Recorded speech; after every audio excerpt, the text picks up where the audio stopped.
Let's work our way backwards from the interconnection point and compare some equipment.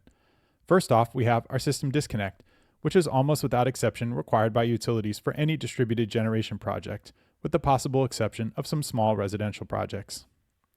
For low voltage projects, we typically have a blade disconnect. For utility scale systems, especially overhead connected projects, we'll see what's called a GOAB or gang operated air brake switch.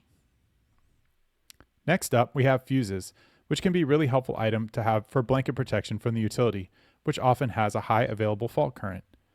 For low voltage projects, we typically have a fuse disconnect. For utility scale systems, especially overhead connected projects, we might see a set of 3 fuse cutouts. The next protective device might be a main circuit breaker, which can provide a bit more sensitive protection features than a fuse and could also be connected to a shunt trip circuit to be opened by a remote input. For medium voltage systems, a recloser sort of takes the place of a main circuit breaker, but with a whole lot more bells and whistles. A pole-mounted recloser is separated into 2 sections, a switching unit at the top of the pole and a control relay, usually mounted at ground level. The relay senses what's happening in the switching unit and tells the switching unit to open or close according to the settings in the relay. Most low-voltage circuit breakers are not set up to trip on voltage or frequency, but this is a standard function of a recloser. In almost every PV system nowadays, you're going to have some kind of revenue metering. In the low-voltage world, this could be a CT cabinet like the one shown here.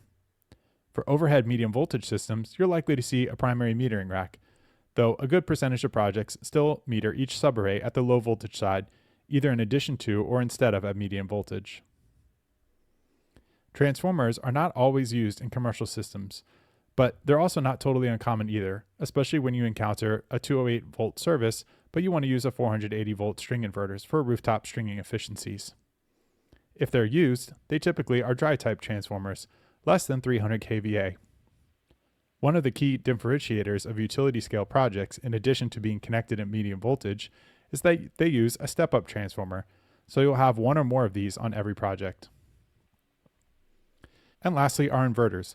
While you might see a 120 kW string inverter like this one here on a commercial project, utility scale projects sometimes use single inverters that are 2 megawatts or more and are often combined into skids of 4 to 6 megawatts and paired with a transformer. Fortunately, however, solar modules are still solar modules. Kind of.